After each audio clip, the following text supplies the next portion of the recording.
Hello everyone, action ক্যামেরার কথা ভাবলেই প্রথমে মাথায় আসে গোপ্রোর কথা। চমৎকার ভিডিও কোয়ালিটি এবং অসাধারণ স্টেবিলাইজেশনের জন্য গোপ্রো আজকের যুগেও সবার কাছে অনেক বড় ভরসার জায়গা হিসেবে দাঁড়িয়ে আছে। এসব ফায়দার জন্য গোপ্রো তাদের আপকামিং ডিভাইসগুলোর দাম কিছুটা ঊর্ধ্বমুখী করে রেখেছে। এই প্রাইজের বৈষম্য দূর করার জন্য গোপ্রো মিড বাজেট রেঞ্জে আরেকটি তাদের নতুন ডিভাইস লঞ্চ করতে চলেছে। এটাই সেই কাঙ্ক্ষিত ডিভাইস গোপ্রো হিরো 11 মিনি। তো মিড বাজেট রেঞ্জের ডিভাইস হিসাবে এটি কতটুকু প্রাইস টু পারফরমেন্স রেশিও দিবে এবং কতটুকু ভ্যালু ফর মানি সেটি আজকের ভিডিওতে আপনার সাথে শেয়ার করব। ট্রাস্ট মি গাইস, ভালো মন্দ উভয় দিকেই শেয়ার করব এই ভিডিওতে। সো পুরো ভিডিওতে সাথে থাকবেন। আর হ্যাঁ, চ্যানেলে নতুন হলে অবশ্যই সাবস্ক্রাইব করে পাশে থাকবেন।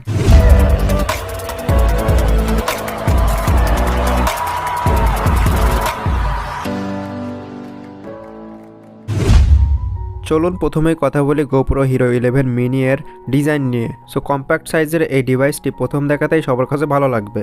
আপনি হয়তো লক্ষ্য করেছেন মেন গোপ্রো হিরো 11-এ বোথ সাইডে ডিসপ্লে থাকলেও গোপ্রো হিরো 11 মিনিতে নেই। আর মূলত এখানেই কস্ট কাটিংটা করা হয়েছে। সো হিরো 11 মিনি এর ওয়েট হচ্ছে মাত্র 133 গ্রাম।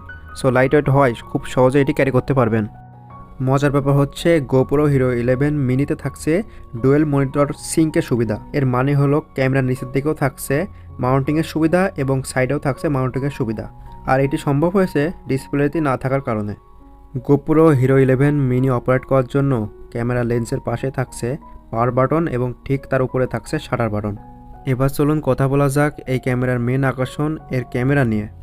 মূলত গোপ্রো ক্যামেরার মূল হাইপ হচ্ছে এর ক্যামেরা।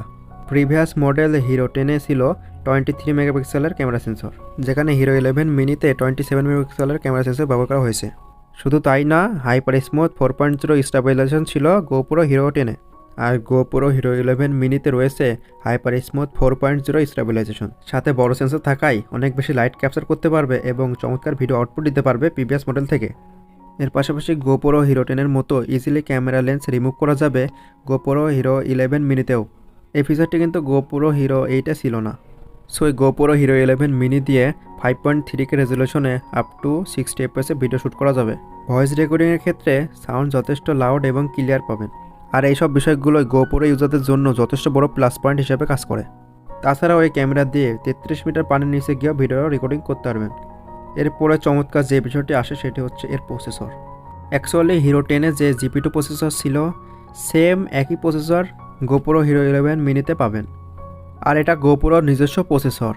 সাইজে ছোটো হলো হিরো 11-এর মতোই 1720 mAh ব্যাটারি এতে ইউজ করা হয়েছে।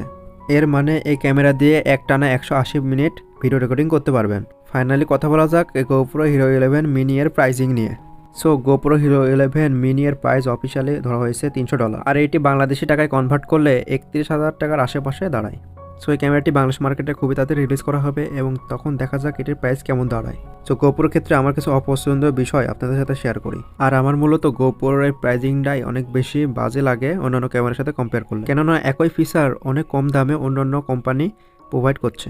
এর পাশাপাশি আরেকটা বিষয় খারাপ লাগে, এর সাথে লেন্স প্রোটেক্টর দেওয়া থাকে না। সো দেখা যাক এটি রিলিজ হওয়ার পরে এতে লেন্স প্রোটেক্টর বিল্ট ইনভাবে দেওয়া থাকে কিনা। এর পাশাপাশি আমি অ্যাড করতে চাই এই ক্যামেরাতে এক্সটার্নাল মাইকগুলো খুব ভালো মতো মাউন্ট করার ব্যবস্থা থাকে না। বিশেষ করে যেগুলো সাইজে অনেক বড় সেগুলো মাউন্ট করতে বেশ বেগ পেতে হয়। এছাড়াও গোপ্রোর ক্ষেত্রে বিশেষ কিছু অ্যাক্সেসরিজ বাংলাদেশের জন্য অ্যাভেলেবল না। বাংলাদেশে যদি সব অ্যাক্সেসরিজগুলো পাওয়া যেত তাহলে অনেক ভালো হতো। সো এই বিষয়গুলো মূলত আমার খারাপ লেগেছে গোপ্রোর ক্ষেত্রে। সো কোনো পয়েন্ট যদি মিস করে অবশ্যই কমেন্ট বক্সে কমেন্ট করে জানাবেন। সো আজকের মতো এ পর্যন্তই। ভিডিওটি ভালো লাগলে অবশ্যই লাইক কমেন্ট শেয়ার করতে ভুলবেন না এবং দেখাবেন নতুন কোনো ভিডিওতে। ততদিন সবাই ভালো থাকবেন, সুস্থ থাকবেন, টেক কেয়ার।